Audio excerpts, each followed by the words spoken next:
अभी सोमवार को भारत और वियतनाम के बीच तेल कुओं के लिए समझौता हुआ था और मंगलवार को चीन के विदेश मंत्रालय के प्रवक्ता ने साफ शब्दों में कह दिया कि वो इस समझौते का समर्थन नहीं करेगा, क्योंकि ये विवादित क्षेत्र है और उसके अधिकांश हिस्से पर चीन का अधिकार है। 我们认为长期以来中印保持了边境地区的和平与安宁，这一问题没有影响中印关系的发展，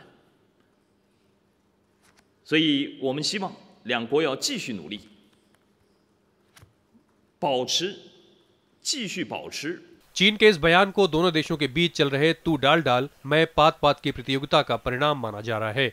शी जिनपिंग की मालदीव और कोलंबो यात्रा भी उसी तरह की रणनीति के तहत है जैसी प्रधानमंत्री नरेंद्र मोदी की जापान और राष्ट्रपति प्रणब मुखर्जी की वियतनाम यात्रा और भारत की एक्ट ईस्ट नीति।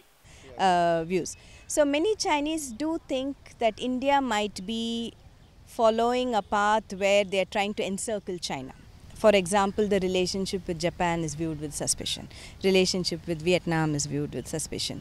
हालांकि चीन का मिजाज समझने वाले विशेषज्ञों का मानना है कि इन मतभेदों के बावजूद शी जिनपिंग की यात्रा के परिणाम सकारात्मक ही रहेंगे, क्योंकि चीन के सामने फिलहाल भारत का कोई विकल्प नहीं है। For Chinese companies, there is no option. So for Chinese president, there is no option as of now but to come and capture the Indian market.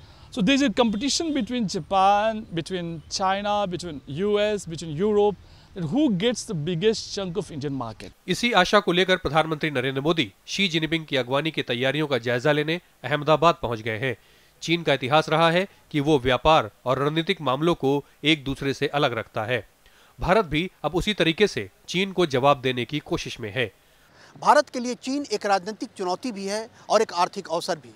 Bhutan से लेकर आसियान तक भारत ने जहां अपनी सक्रियता बढ़ाकर चीन को राजनयिक तौर पे जवाब देने का प्रयास किया है, वहीं चीन की आर्थिक और तकनीकी क्षमता के उपयोग का खाका खींचकर भारत ने अपने को मजबूत बनाने का प्रयास किया है।